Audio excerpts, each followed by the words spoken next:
مولانا عيد ولي حلمي صاحب ته بلنه ورکوم چې د دریځ خواته تشریف راوړي د غونډې مېلمنو ته هرکلی او ښه راغلاست ووایي. ډېر قدرمن محترم د جامعې محتمم او استاد شیخ الحدیث حضرت مولانا عيد ولي حلمي صاحب د جناب شیخ صاحب د بیان نه وروسته به متصل د دستاربندۍ مراسم پیل کیږي.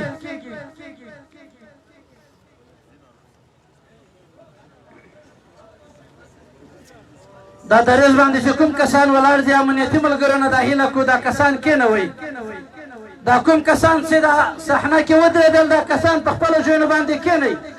د جلسې نظم مه خرابوئ، یوازې دستاربندي او دعا پاتې ده. الحمدلله مجلس ډېر په خوند سره پای ته رسېږي. د مجلس آخري شبې مه تخریبوئ.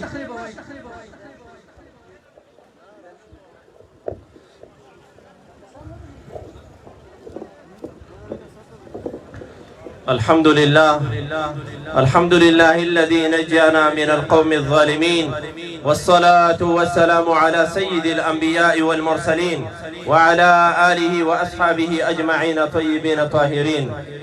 أما بعد فأعوذ بالله من الشيطان الرجيم. بسم الله الرحمن الرحيم. هل يستوي الذين يعلمون والذين لا يعلمون؟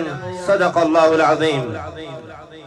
زمونږ د اسلام خوږو ورونو بیان نه کوو، یوازې یو څو جملې تاسو ته عرض کول غواړو. لومړی خو دا چې زمونږ نننۍ جلسه الحمدلله زمونږ د جهاد، زمونږ د دې هېواد سرلارو او د شهداو په رهبرانو باندې منوره ده. محترم د دوه انقلابونو سالار مولوي جلال الدین حقانی نور الله مرقده، فرزند سراج الاسلام سراج الملة والدين الحاج مولوي سراج الدين حقانی حفظه الله واعانه، د کورنیو چارو سرپرست وزیر زمونږ د خړې پړې جونګړې ته تشریف فرما دی. یو وخت داسې و چې موږ به دلته جلسه کوله، خو شاوخوا به په موږ باندې د یرغلګرو امریکایانو لخوا او د دوی د ګوډاګیانو لخوا په موږ باندې چاپې وې. هغه اسلحې چې نن زمونږ د مجاهدینو په لاسونو کې دي او زمونږ د حفاظت او ساتنې دپاره کارول کېږي، او زمونږ سرلاري مجاهدین زمونږ استقبال او زمونږ د دې فارغینو مبارکیانو ته راځي. محترم د کورنیو چارو سرپرست وزیر زمونږ پوښتنه کوي، خو یو وخت داسې هم و چې زمونږ جلسه به مکمله ماسره وه، برسره به بنګلې تاوېدې او حتی کې زمونږ ځینې فارغین ملګري به هغه په دې جلسو د خوشحالیو په غونډو کې د ویر په ټغر باندې کېنول. هغه صحنې ولاړې چې زمونږ فارغین به د مېلمنو په پالنه باندې بوخت وو. څرخ کې داسې پېښې شوي دي، لوګر کې شوي، په همدې خوست کې شوي دي چې د دوی د مبارکۍ ورځې به لا نه وي تېرې شوې چې د ظالمانو چاپې به راغلې او زمونږ ملګري به یې په شهادت باندې ورسول. الله عز وجل دې زمونږ د دې مشرانو په عمرونو کې برکات را نازل وګرځوي. موږ که داسې الفاظ یقینا وکړه چې لرو چې موږ د دې خپلو مشرانو قدرداني ورباندې وکوو.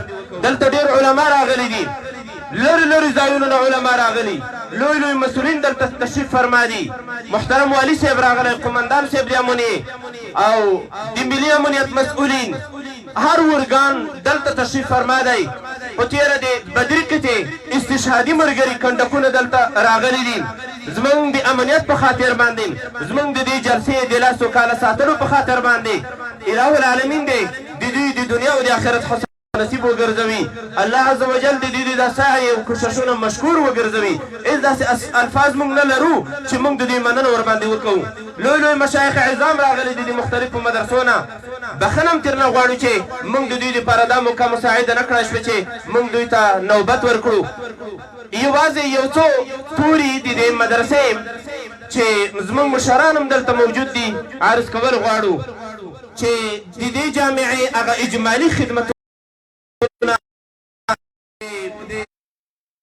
تجوید له برخې نه چې سږ کال 18 نفره ملګري د تجوید له برخې نه هم مستفید شول او سږ کال یې دستربندي ده او راتلونکي دپاره د قاري عبدالمالک په نوم باندې یو د 17 مشهور استاد چې 7 کاله یې په نمک منډۍ کې استادي کړې ده هغه هم د دې جامعې استاد دی.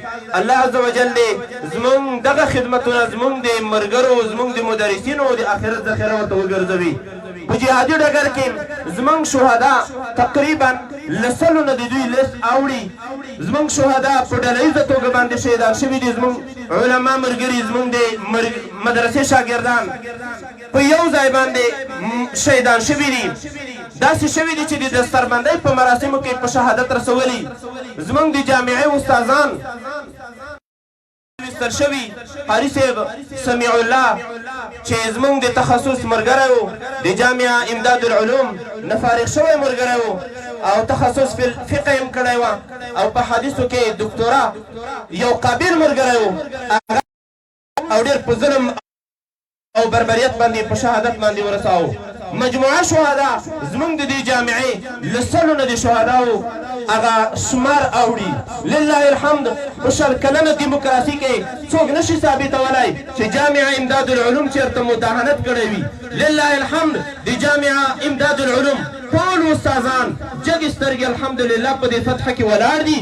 هېڅ داسې کړنه په دې 100 کلنه دوره کې نه ده ترسره شوې چې دوی د دې ذرې دومره چې نن د کورنیو چارو سرپرست وزیر د دې جامعې میلمه ده. لله الحمد داسې وخت و چې دلته به چاپه وه، دلته به هر ملګری تلاشي کېده، دلته به ملګرو ته شکنجې ورکول کېدې.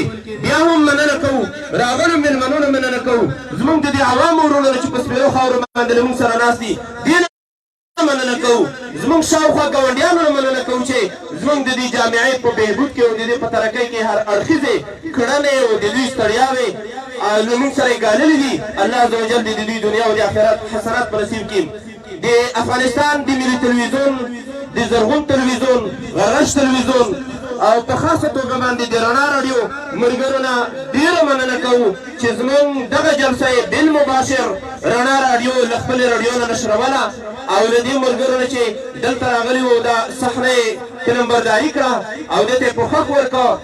ډېره مننه تېر نه کوو. په اخر کې بس یو بیت وایو دومره وس مو نشته چې تاسو مېلمستیا وکړو، دومره وس هم نشته چې موږ ستاسو مېلمستیا وکړو.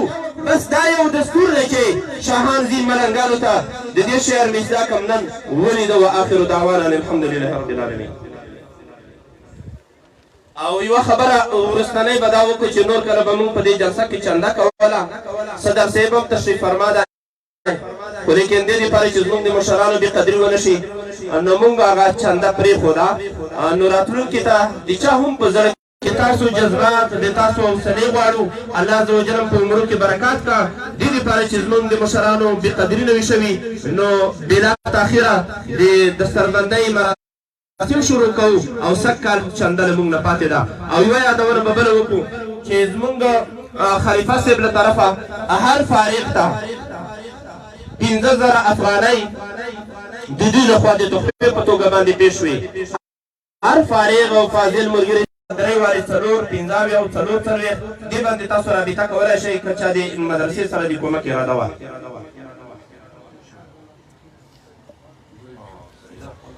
او د امر بالمعروف او دعوت ارشاد د ملګرو نه ډېره مننه کوو. زموږ د دې جلسې د دستربندۍ د پټکیو هغه قیمت دوی ادا کړه. الله عز وجل د دوی